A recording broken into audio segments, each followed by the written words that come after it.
Já faz um tempo que o Senhor me trouxe essa palavra. Falando nisso, estava com saudade de vocês, parece que faz tanto tempo. Eu sei que você não está com tanta saudade de mim não, mas de vez em quando eu vou dar uma sumida para ver se o pessoal sente mais saudade, né, Antônio? É importante. Mas já faz um tempo que o Senhor me deu essa palavra. E é com muito temor e tremor que eu vou trazer ela para vocês hoje. Foi algo que mexeu muito comigo, entendeu? E eu creio e eu peço a Deus para que também toque e mexa com você, entendeu? O tema da nossa ministração de hoje é arrependimento genuíno. E primeiro é importante nós entendermos o que significa arrependimento. No dicionário se diz que é pesar, lamentação pelo mal cometido, compulsão ou contrição. E eu queria focar em uma dessas palavras do significado, compulsão. A palavra compulsão, em um dos seus significados também, ela diz manifestação desse sentimento por sinais externos, por sinais de fora. Você manifesta aquilo que você está sentindo dentro de você. Arrependimento é algo externado, é uma real mudança de postura. Mas essa palavra arrependimento, ela tem sido deturpada nos últimos tempos. Ela tem sido tirada de um contexto, colocada em outro contexto, e tem feito com que o povo de Deus, tem feito com que os cristãos olhem para o arrependimento de uma forma completamente diferente e não vivam um arrependimento genuíno. E eu queria pensar com vocês isso essa noite. E o primeiro texto que eu quero ler com vocês é Mateus 24:12, que diz: o pecado aumentará e o amor de muitos esfriará. Eu sei que você já ouviu esse texto várias vezes. E o amor se esfriar não diz a respeito apenas das pessoas que estão perdidas, ou das pessoas que se perdem, ou que se desviam. Pode ser que você esteja dentro da igreja, pode ser que você sirva ao Senhor, pode ser que você seja um membro ativo da igreja, pode ser que você sente nessa cadeira todo sábado, todo domingo, toda terça, você vá para a célula, mas pode ser que o teu amor se esfriou. E sabe, entenda o que eu vou dizer, o temor do Senhor, você tem temor ao Senhor quando você ama o Senhor. Há um tempo atrás, a nossa pastora Gal, ela ministrou uma mensagem, mais temor, por favor. Acho que está no YouTube, não está? Está no nosso canal da Família Vida e Paz. Eu sei que eu já falei dessa mensagem outras vezes, mas eu queria convidar você para vê-la novamente depois, porque ela é uma mensagem atemporal. O que é isso, pastor? Ela não tem um espaço de tempo para poder ser ministrada, pelo contrário, é necessário que nós ouçamos quase todos os dias, porque quando o amor se esfria, quando nós não temos amor pelo Senhor, nós perdemos o temor por Ele. Você está me entendendo? E quando você perde o temor, não há arrependimento. Você não consegue externar a tristeza do erro que você comete. Você não consegue se arrepender da maneira que a palavra nos ensina. Por isso que o pecado aumenta. Você está entendendo? O pecado aumentará e o amor de muitos se esfriará. E eu já preguei muita coisa aqui para vocês, já N mensagens, eu e a pastora. Eu sei que eu já falei isso outras vezes, mas essa mensagem é uma das mensagens que eu julgo mais importante para nós vivermos uma vida cristã sadia, uma vida cristã autêntica. Porque se eu fizesse um apelo agora para vocês, eu seria um dos primeiros a estarem aqui, porque todo dia é dia de nós se arrependermos por algo. Então, antes de você subir o seu nível e se achar o bonzão, não preciso me arrepender, você já precisa se arrepender porque você é soberbo, ou porque você é orgulhoso, ou porque você se acha melhor do que alguém, porque você não viveu um arrependimento genuíno. E arrependimento genuíno, como o próprio significado da palavra arrependimento diz, dentro que a compulsão, ele é externado. E as pessoas, elas têm deturpado isso.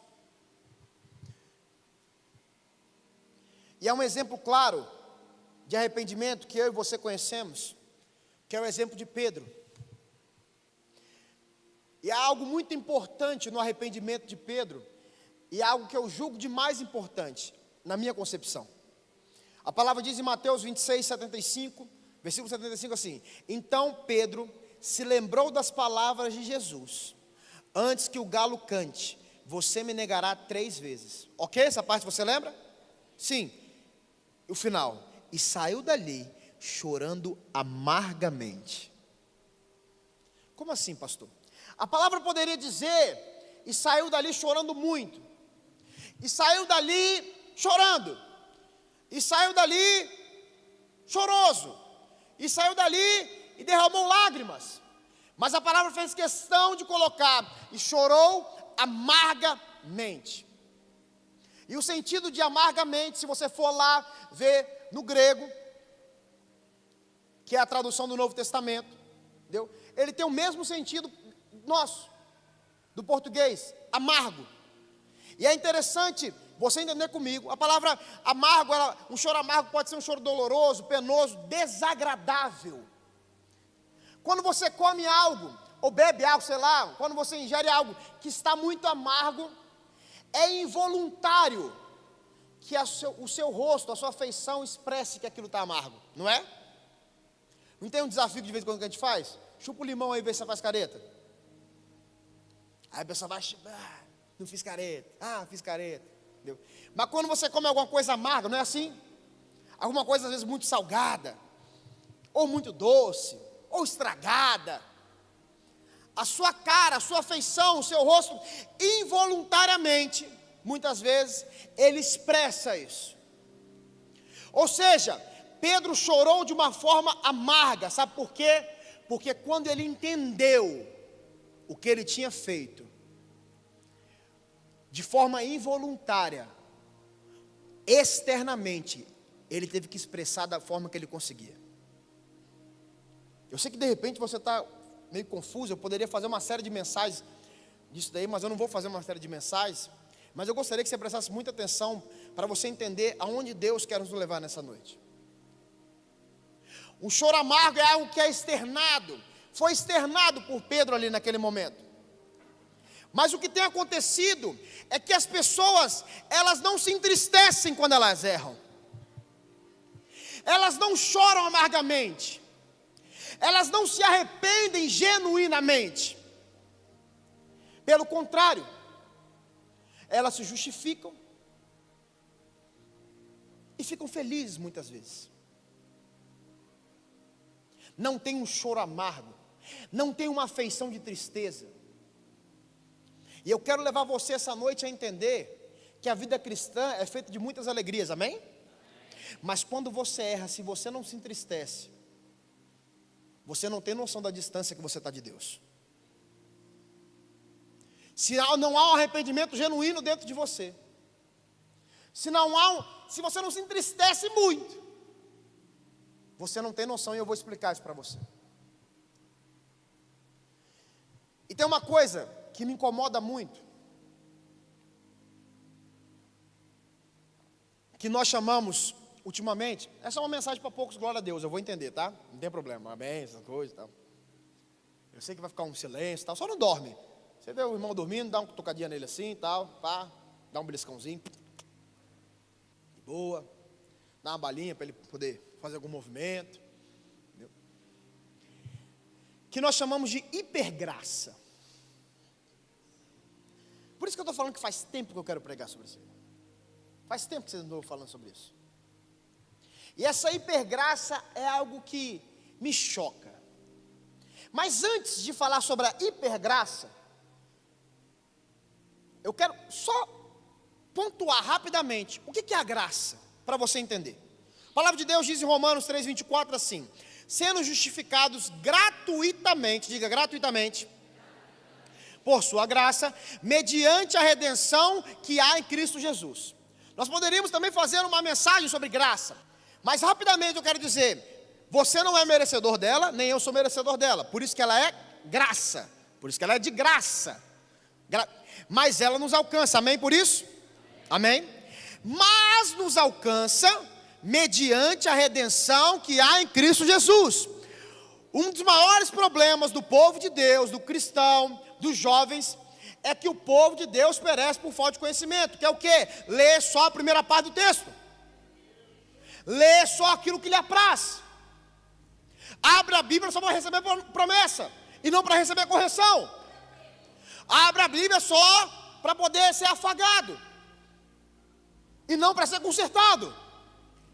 Então leia o texto todo, gratuitamente, que lindo, pela sua graça, maravilhoso, mediante a redenção que há em Cristo Jesus. Ou seja, teve que haver algo para que a graça nos alcançasse, que foi alguém, Jesus Cristo, tomar o nosso lugar, nos render na cruz. E sim, nós somos o povo da cruz, amém? E dentre muitas coisas que a cruz tem semelhança, a cruz tem tudo a ver com arrependimento. Pois como sabemos, é através da cruz que nós temos o perdão dos nossos pecados, certo? Amém? Eu comecei não vou lembrar, mais ou menos 40 dias atrás, um plano com meus filhos espirituais de leitura. E mais uma vez nós lemos o Pentateuco, já passamos, graças a Deus, entendeu? Mas se você vê a quantidade de capítulos, a partir de Êxodo ali já vai entrando no Levítico, de formas que você tinha que fazer para pedir perdão pelos seus pecados, a quantidade de sacrifícios, como que tinha que ser o sacrifício, a forma que tinha que acontecer, o que tinha que levar, a quantidade de coisas, você tinha que entender que há uma facilidade muito grande hoje para você pedir perdão.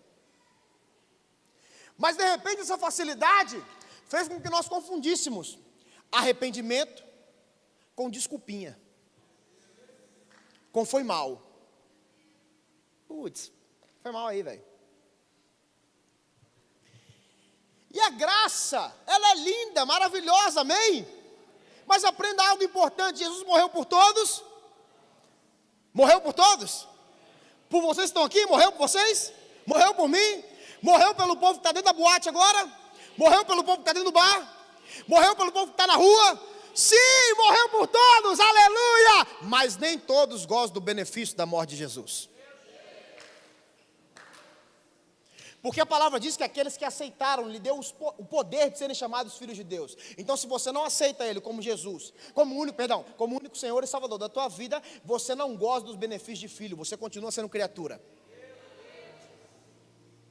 E quem é perdoado é o filho, a criatura não. Mas então eu sou criatura, como é que eu faço para ser perdoado? Se torne filho. Simples, né? E aí o que fizeram com a graça? Transformá-la em hipergraça. Deturpar a palavra de Deus. E eu quero alguns exemplos rápidos para você. A hipergraça, ela transformou o arrependimento em religiosidade. Esse negócio de se arrepender toda hora, pedir desculpa, tal, aquilo outro, chorar, entendeu? Se ajoelhar, esse negócio é muito religioso isso. Você não vê as pessoas, antigamente que era assim, pastor, lá na época lá de Moisés, o povo lá fica lá no muro das lamentações, tal. Não, esse negócio de arrependimento é coisa de religioso. Hoje a gente pede desculpa, tal, e vai para cima. Ela transformou o pecado num quase acertei. Quando você peca, em vez de você falar bem assim, eu errei, você fala o quê? Pô, quase acertei. Mas você não errou? Não errei não, eu quase acertei. Mas você tentou acertar? Tentei, mas eu quase acertei. Mas você errou? Não, eu quase acertei. Por quê? Porque é a hipergraça. É a graça que não tem fundamento. É a graça que não está na palavra. É a graça que não traz arrependimento. É a graça que não mostra o sacrifício. Ela transformou o perdão em uma atitude egocêntrica e não numa atitude altruísta. Entendeu nada, né? ela transformou o perdão, sabe o quê? Você tem que se perdoar. Ah, mas e o mal que eu fiz a fulano, a ciclano? E o erro que eu cometi? Não, isso acontece. Se perdoe. A coisa mais importante é você se perdoar. Jesus não falou, pastor, que a gente tem que o peso do pecado não está mais sobre nós? Sim, o peso do pecado não está mais sobre nós, mas ele também nos ensinou a confessar o pecado. 1 João 9, é verdade? Ah, pastor, mas eu já me perdoei, então não preciso me arrepender, né? Eu já tô limpo, como é que... E transformou o quê? Algo que a palavra nos coloca, que é para fazer com o próximo, você faz com você. Por isso que eu falei que é uma atitude egoísta, porque você pensa só em você. Quando você faz algo de errado, e você mesmo se perdoa, e você mesmo continua, e você não pede perdão para a pessoa que você magoou, seja uma pessoa daqui ou Deus, você está sendo uma pessoa egoísta, e não altruísta. Mas foi isso que a Hipergraça fez. Se perdoe. Você não tem culpa. Você nasceu assim, você cresceu assim, vai morrer assim, Gabriela, né? Tem uma canção bem demoníaca assim. Quer ver uma outra coisa? A Hipergraça transformou o certo em radicalismo e o erro em necessário. Fazer o certo o tempo todo, pastor, isso é muito radical. Mas errar, tem vezes que a gente precisa errar, pastor. Tem vezes que a gente precisa mentir. Mas isso daqui, se a gente esconder isso daqui, é muito melhor, não é, Pedro? É muito melhor esconder isso daqui, Luiz. É muito melhor esconder isso aqui. Por quê? Porque se eu mostrar isso daqui, as pessoas vão ver o quanto eu sou falho, o quanto eu sou assim. Eu não posso me arrepender disso. Eu não posso ir lá na frente ajoelhar e chorar. Sabe por quê? Porque fulano vai ver que eu fui lá na frente ajoelhar e chorar, e ele vai achar que eu sou menor que ele. Só ele que pode ir no apelo. Só os adolescentes que podem ir, que eles são novinhos. Eu que sou mais velho não posso ir não. Você vai para um outro lugar e o adolescente vai para outro lugar. Cuidado, hein? Porque falam muito que os adolescentes, porque eles são impulsivos, pastor. Eles vão lá e depois se perdem. Mas é melhor ir do que ficar sentado na cadeira e não achar que está fazendo nada de errado. E não se arrepender. Então fazer o certo o tempo todo não é ser radical. É ser amigo de Deus. Você querer o bem o tempo todo não é ser radical, é ser amigo de Deus. Você querer o bem da tua cidade, do teu estado, do teu país, a qualquer preço, não é isso. Não é ser radical, é fazer o certo. O bem da tua família, família que eu falo, família espiritual. E não ache que o erro é necessário. Pastor, mas o erro vai acontecer? Diga, vai. Para isso tem um arrependimento genuíno. Para isso tem uma forma de você se consertar. E muito mais fácil do que antigamente. Sabe uma outra coisa? A hipergraça transformou o amor em concordância plena e a correção em discriminação. Você não entendeu? Só alguns entenderam. Para você amar de verdade, você tem que concordar com tudo. E se você quer corrigir, você é racista, você quer discriminar, você quer ser preconceituoso. Amar eu tenho que concordar. Amar eu tenho que fazer. Amar eu tenho que... Tudo tem que concordar. Agora, se eu corrigir alguém, não, aí você não amou a pessoa. Se você traz uma palavra que é muito forte, isso não é tempo para palavra forte. Nós estávamos lá hoje. Eu sei que alguns vão se mexer na cadeira aí, não tem problema. Nós estávamos lá hoje, eu, a minha esposa, nosso pastor. Né, filho? Você não foi hoje não. Nosso pastor, nossos ministros, alguns outros irmãos da igreja foram lá para a marcha para Jesus. Entendeu? Pastor, vocês concordam com tudo lá que aconteceu? Não. Mas nós amamos a nossa cidade e o nosso estado. Fazia uns 5, 6 anos, fazia uns 10 anos que não tinha nada para Jesus, entendeu? E teve uma marcha para Jesus. Ah, mas o presidente da república estava aí, pastor. Sim, ele é o presidente da república. Ele não é um candidato, ele é um presidente da república. Entendeu? E estavam muitas outras autoridades lá. Entendeu? Aí você quer pagar de avivalista? Você quer pagar de gostosão? Você quer pagar de santão? E quer criticar quem foi lá? E falar que Jesus não estava lá. Jesus está nas pessoas e não no lugar. Então, se você acha, já vai um recado muito importante para você. Se você acha que Jesus não estava lá, então a pessoa que está falando com você está sem Jesus, a pessoa que está ali atrás, a pessoa está sem Jesus, o seu pastor está sem Jesus. E aí? Ficou incomodado com a palavra? Ah, pastor, fiquei, o senhor falou errado. Eu não vou me arrepender porque eu não falei errado, mas se você falou dessa forma, se arrependa. Ame o teu estado. Pastor, mas você queria, rapaz, para ser bem sincero, estava com muita dificuldade, estava muito cansado. Cansa, atravessar a ponte andando, cansa. De carro, de ônibus, é mais rápido, tá? Agora, quem já atravessou a ponte andando aí por alguma coisa? Entendeu? Não é grande? É grande. De carro parece tão rápido, né? 5 minutos você passa. De andando é longe. Entendeu? Mas eu precisava participar disso. Aí depois você quer o quê?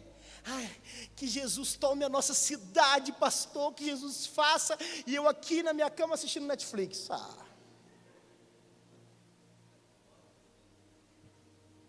Não quer dizer que eu concorde com tudo, mas eu amo o lugar que eu moro.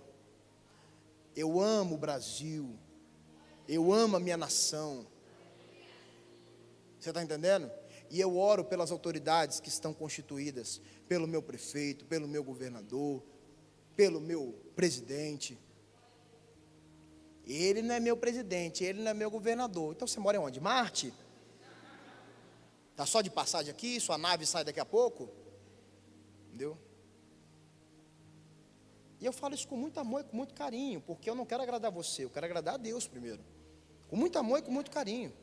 Mas eu sei que você está me entendendo. Amém? Está me entendendo? Agora não confunda amor com concordância plena. E nem correção com discriminação. É isso que a hipergraça fez.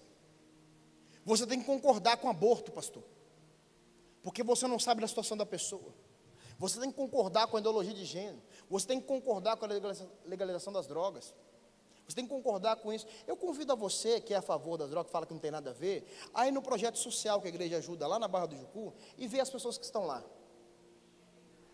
Eu convido a você a conhecer uma mãe e um pai que tem um filho viciado em drogas.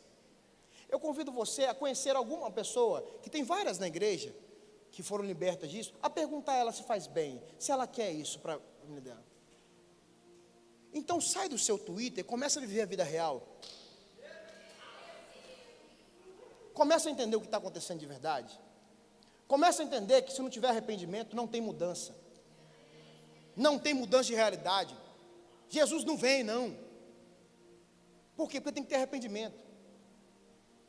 Pastor, não me arrependo, mas eu sinto a presença. Você sente emoção, desculpa falar.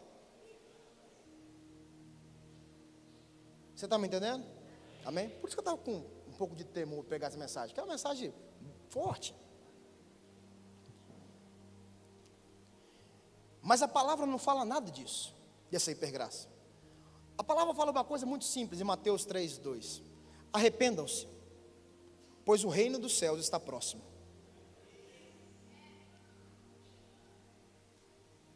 Quem falava isso era João Batista. Mas João Batista era João Batista. A palavra diz que Jesus falou bem assim: não há homem nascido de mulher maior do que João Batista. Jesus falou isso. E ele falava que arrependei-vos, arrependam-se. Por quê? Porque ele sabia. Ele sabia que as pessoas precisavam ter esse momento, viver esse arrependimento genuíno. E quando você vive um arrependimento genuíno, as coisas vão melhorar muito para você. É tempo de acertarmos, é tempo de se arrepender, mudar a postura. Entenda algo muito importante nessa noite. Quanto maior for, preste atenção nisso, quanto maior for a sua dor, quando você errar, mais próximo do Senhor você estava. Agora, se não há tristeza ou dor, se preocupe. Pastor, mas eu me arrependi e a pessoa mais importante da minha vida não se afastou de mim. Então, com certeza, essa pessoa não é Jesus. Porque se você não se arrepende daquilo que você faz de errado, Jesus não pode caminhar com você. Deus não pode estar com você. Isso é tão sério. Deus é tão justo com a palavra dele, que só há um momento em toda a via dolorosa, a via cruz de Jesus, que ele reclama de algo. Ele foi pisoteado, foi chutado, açoitado, cuspido, crucificado, zombado, humilhado, e não abriu a boca. Pelo contrário, quando estava na cruz, olhou para aqueles que estavam zombando e falou bem assim: perdoa o Senhor, porque eles não sabem o que fazem.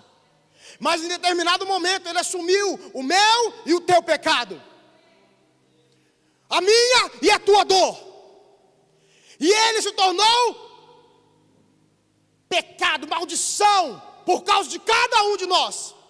E nesse momento, por causa da palavra de Deus, daquilo que Deus fala, ele grita com a força que ele tinha naquele momento e fala: meu Deus, por que me desamparaste? Eu creio que a dor de Jesus foi muito forte. Aquele filme Paixão de Cristo, que retrata as 12 últimas horas, e os teólogos dizem, estudiosos, que aquilo ali não é nem 10% daquilo que Jesus passou, e eu já acho incrível, de sofrido, claro. Mas a maior dor de Jesus, eu tenho certeza que é essa, porque de eternidade ele nunca tinha ficado longe do Pai. E ele não pecou, ele assumiu o meu e o teu pecado. E ele chorou ali. E ele gritou: Eli, Eli, lama sabachthani. Meu Deus, por que me desamparaste? E eu não imagino Deus nesse momento. E eu fico viajando mesmo, rindo. Porque a palavra de Deus diz que Deus pode se entristecer. Eu imagino Deus olhando e falando: vai valer a pena, filho. Eu sei que a gente caminhou a vida toda, mas vai valer a pena. Vai ser por aquele cara que vai estar lá na família Vida e Paz, do sábado à noite. Vai ser por aquela menina que está lá na família Vida e Paz. Vai ser por aquele outro que está lá perdido, mas que vai ser resgatado em nome de Jesus. Vai ser pelo Lucas, vai ser pela Ingrid, vai ser pelo Antônio, vai ser pela Karina, vai ser pelo Thales, vai ser por aqueles lá. Vai valer a pena uma hora, filho.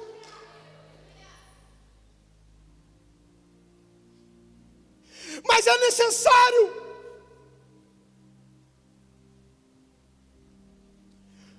Porque por um homem entrou o pecado, mas por um homem ele saiu. Com o primeiro Adão veio a morte, mas o último Adão vivificou. Essa é a graça que nós não merecíamos. Porque a maioria de nós aqui nunca entregaria um filho nosso por causa de outra pessoa. Eu tenho um filho, eu sei como é. A gente não gosta que ele se machuque, por mais que criança se machuca. Imagina entregar ele para morrer no lugar de uma pessoa que não se arrepende, que nega Jesus, que vive distante dele. E eu quero comprovar isso na palavra. Olha os textos. 1 Coríntios 9, 27. Disciplino o meu corpo como um atleta, treinando para fazer o que deve, de modo que depois de ter pregado a outros, eu mesmo não seja desqualificado. Outro texto, Romanos 3, 23. Pois todos pecaram e não alcançam o padrão da glória de Deus. Hebreus 10, 21 a 23 diz: e uma vez que temos um sumo sacerdote que governa sobre a casa de Deus, entremos com o coração sincero e plena confiança, pois nossa consciência culpada foi purificada e nosso corpo lavado com a água pura. Apeguemo-nos firmemente, sem vacilar, à esperança que professamos, porque Deus é fiel para cumprir sua promessa.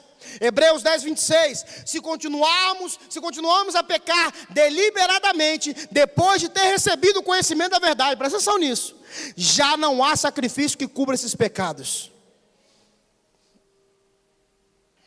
Se você vive uma vida sem arrependimento, se você continua pecando deliberadamente, se você tem os seus pecadinhos de estimação, não há sacrifício que cubra esses pecados, a palavra que diz. Entenda isso, por favor, com muito amor e com muito carinho. Eu conversava essa semana com alguns discípulos, foram tempos incríveis, e eu mostrava a ele, é um tempo para a gente poder se arrepender e já viver coisas novas. Aí você fala, eu sei, pastor, que é para ver coisas novas. Sim, mas é um tempo que a gente não pode perder tempo. É um tempo que a gente tem que entender que a gente tem que envolver Deus em tudo. Porque a gente quer botar a seleção daquilo que Deus pode se envolver. A gente quer ter, eu preciso ter o meu tempo, pastor. Eu preciso ter o meu tempo sozinho. Não, você precisa ter o seu tempo com Deus. A tua vida com Deus.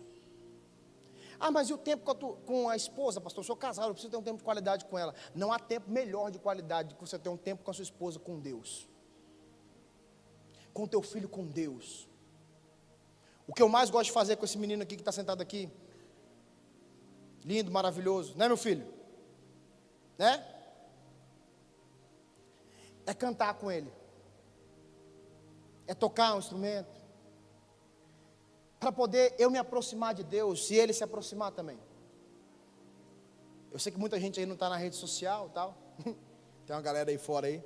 Mas agora é a nova dele, essa a gente canta. O que é que os anjos vêm? Ele começa a bater palma, né? O que é que os anjos vêm?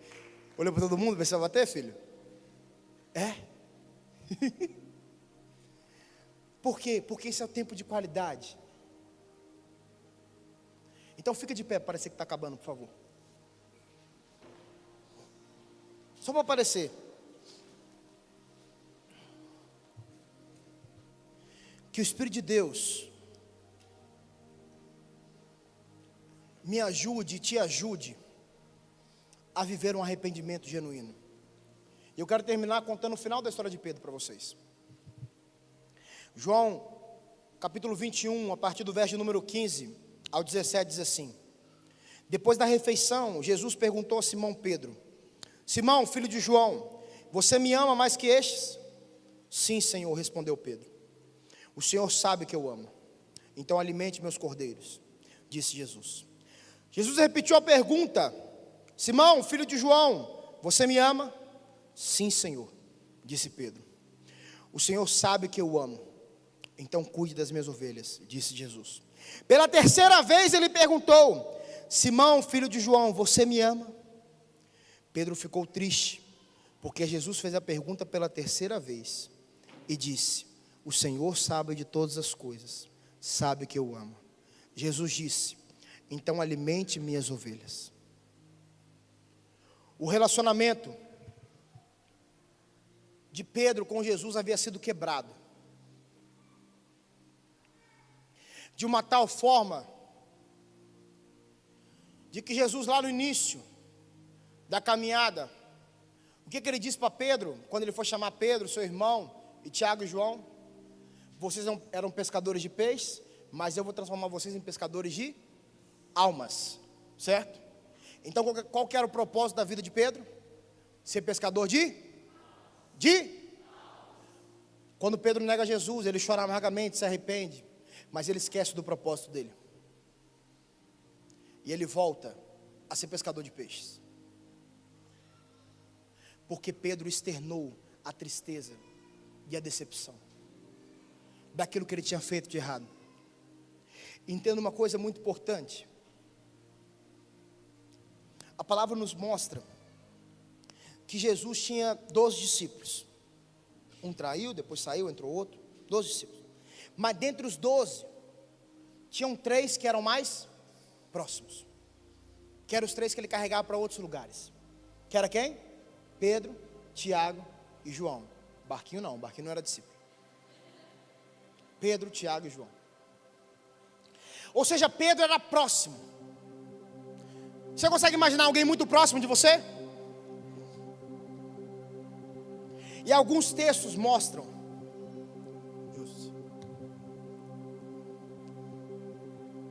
que na terceira vez que Pedro negou a Jesus, Jesus olha para Pedro. E Pedro se lembra daquilo que Jesus tinha falado. Você imagina a decepção de Pedro e também de Jesus. Um dos meus melhores amigos, um dos meus 3 melhores amigos, ele falou que não me conhece. É igual você chegar num lugar e falar bem assim: fulano que mandou vir aqui, então me dá isso daí por favor. Aí a pessoa fala assim: calma aí que eu vou ligar para fulano. Fulano, ciclano está aqui e falou que te conhece, posso entregar para ele? Aí fulano no telefone falou assim: eu não conheço esse cara não. É vergonhoso isso? É ruim? Por 3 vezes perguntaram a Pedro: você conhece esse cara que está aí? Você conhece? Você era amigo dele. Algumas versões dizem assim: ei, você se parece com ele. E Pedro nega por 3 vezes. E Pedro chora amargamente. Pastor Pedro é um incrédulo, né? Como é que ele nega Jesus, né? Jesus, e viveu com Jesus lá e tal. E ele negou Jesus. Como é que pode, né, senhor? Como é que pode, né, pastor? Sim. Eu imagino Pedro naquela praia, porque o texto diz que eles não reconheceram Jesus de primeiro momento. E eu imagino Pedro quando reconheceu, eu imagino ele falando assim: agora Jesus me chamou para conversar no canto, vai vir o quê? Aquela correção. Eu neguei ele, falei errado. Por quê? Porque Pedro externou. E a palavra fala que Pedro ficou muito triste. Existem versões mais fidedignas da palavra de Deus que diz que Pedro chorou. Ou seja, Jesus chega e pergunta a ele: você me ama mesmo? É como se Jesus estivesse dizendo para ele assim: você me negou e mesmo assim você me ama? É como se Jesus virasse para mim, para você, e falasse bem assim: você não se arrepende do teu pecado e mesmo assim você diz que você me ama? Você continua pecando e falhando e mesmo assim você diz que você me ama? Você continua vivendo uma vida obscura, errada, pecaminosa e mesmo assim você quer dizer que me ama?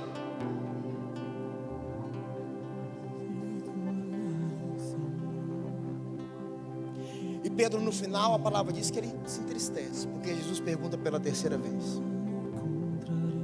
Mas Pedro se arrependeu.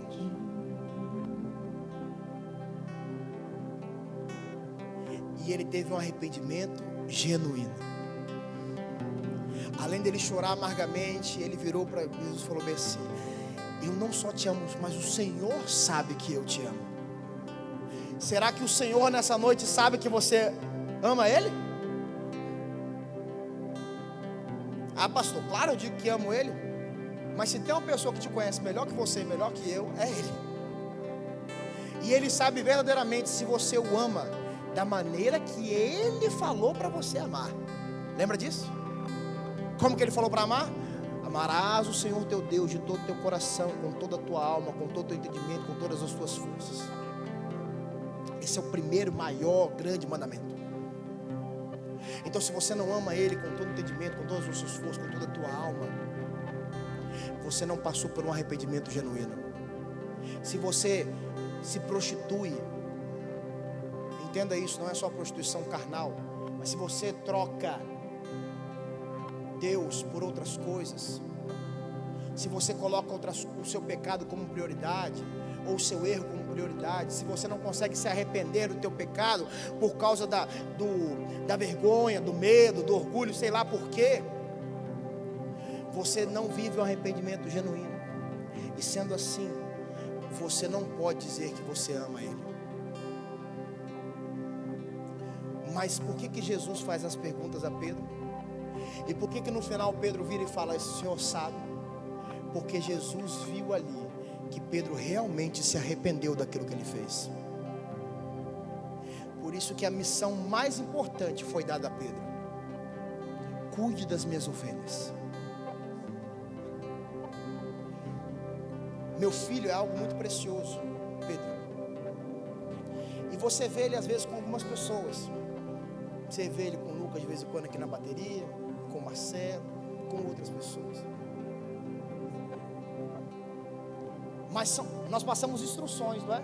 Ó, você pega para fulano, tal, vai lá, procura lá. São pessoas que nós confiamos. Será que Jesus nessa noite pode olhar para você e falar bem assim: você me ama o suficiente para cuidar daqueles que eu paguei um preço? Será que você ama o Senhor o suficiente para se arrepender, viver uma nova vida e começar a fazer aquilo que Ele tem para você?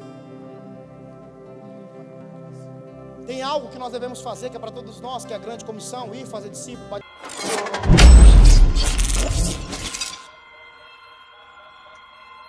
Você não se arrepende, você não ama Jesus. E sendo que você não ama Jesus, você não pode cuidar das ovelhas dele. Por isso que nessa noite o Senhor te chama para um arrependimento genuíno. E eu quero dizer uma coisa que o Espírito Santo está me mostrando, está me falando. Durante toda essa pregação, toda essa ministração que o Espírito Santo fez, tem muitas pessoas aqui que um pecado ficou batendo muito forte na tua mente. E hoje é a noite de você se arrepender genuinamente disso. Sabe por quê? Você ama a Deus? Ama? Diga amém, pelo menos pela fé. Isso. Você ama Jesus? Amém. Você ama o Espírito Santo de Deus? Amém. Você ama a pessoa que está do seu lado? Normalmente alguém próximo, não é? Imagina, olha para essa pessoa que está do seu lado. Se ela for próxima, se ela não for tão próxima assim, imagina que ela é próxima. Ou pensa alguém que é próximo. Imagina todo dia, ou toda semana, imagina toda semana. Toda semana ela te decepciona. Toda semana ela faz alguma coisa errada. Toda semana ela entristece você. Toda semana ela magoa você. Toda semana ela faz você chorar. Toda semana ela erra. É ruim isso? É ruim? E ela erra e não muda de postura. Eu já falei isso outra vez. Sabe por que Davi era um homem considerado segundo o coração de Deus? Porque ele se arrependia genuinamente. Independente da gravidade que você vai falar dos pecados dele, ele não cometia o mesmo pecado duas vezes. Porque ele não era hipócrita ao ponto de virar para Deus e falar bem assim: perdão por aquilo que eu fiz e perdão pelo que eu fiz de novo a mesma vez. A mesma coisa, perdão. Então é ruim quando alguém te decepciona? É péssimo, pastor. Nossa, eu não suporto, pastor. Fulano só... Você imagina Deus olhando para nós.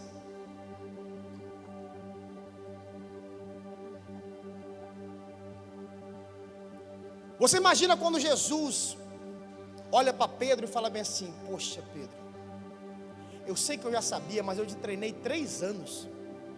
Eu caminhei com você 3 anos. Você sabia daquilo que eu era capaz, sabia, e mesmo assim, quando perguntaram: você me conhece? Você falou que não. Quantas vezes você tem negado a Jesus só essa semana? Por isso que hoje é um dia, e eu vou parafrasear o meu discipulador. Ele tem uma ministração muito forte sobre isso, o pastor Marcelo. Hoje é um bom dia para você chorar. Hoje é um bom dia para você dobrar os seus joelhos. Mas não só dobrar os seus joelhos, mas sim mudar a tua postura. Tenha você 12 anos de idade, tenha você 40 anos de idade. Esteja você aí, esteja você com o colete de intercessão, esteja você aí atrás, esteja você aqui em cima, esteja você aí no backstage. Hoje é um bom dia para você chorar. Hoje é um bom dia para você se comprometer com o Senhor e falar assim: Senhor, eu estou começando a entender que quando eu erro, eu faço o Senhor triste. E eu amo tanto o Senhor.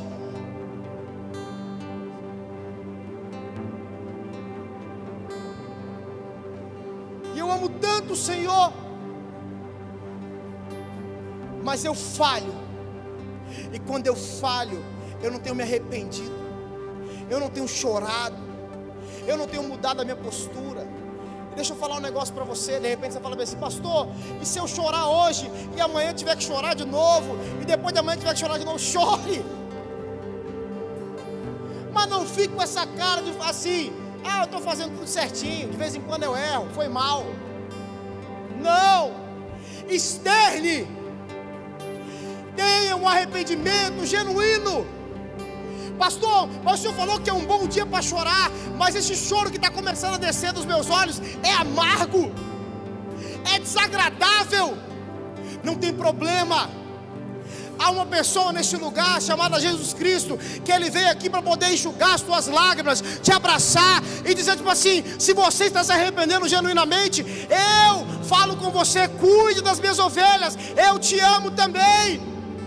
Eu imagino que depois daquela conversa de Pedro ali com Jesus, eu imagino, licença aqui, filho, tem que sentar aí, no clima já, tira o violão aí, por favor.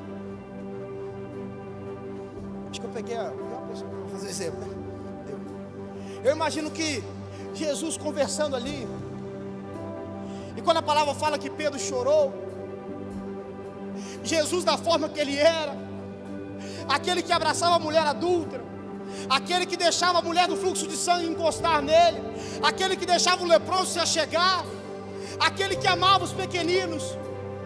Eu imagino que pela última vez, quando Jesus pergunta: Pedro, você me ama? E Pedro fala: o Senhor sabe que eu te amo. O Senhor sabe que o Senhor é a coisa mais importante da minha vida. Eu errei, Senhor, sim, mas eu te amo. E eu imagino naquele momento Jesus pegando, abrindo os braços de Pedro e falando bem assim: vem cá, vem cá, porque é um arrependimento genuíno que brota do teu coração. Há um perdão que eu vou te dar. Não é porque você vai se perdoar, mas você se arrependeu, e eu estou aqui para te abraçar e te levar mais alto. Eu estou aqui para começar a fazer aquilo que eu tenho para fazer na tua vida. Eu estou aqui para poder te levar mais alto, mais longe, porque você se arrependeu, porque você quer viver algo novo. Por isso hoje é um bom dia para você chorar.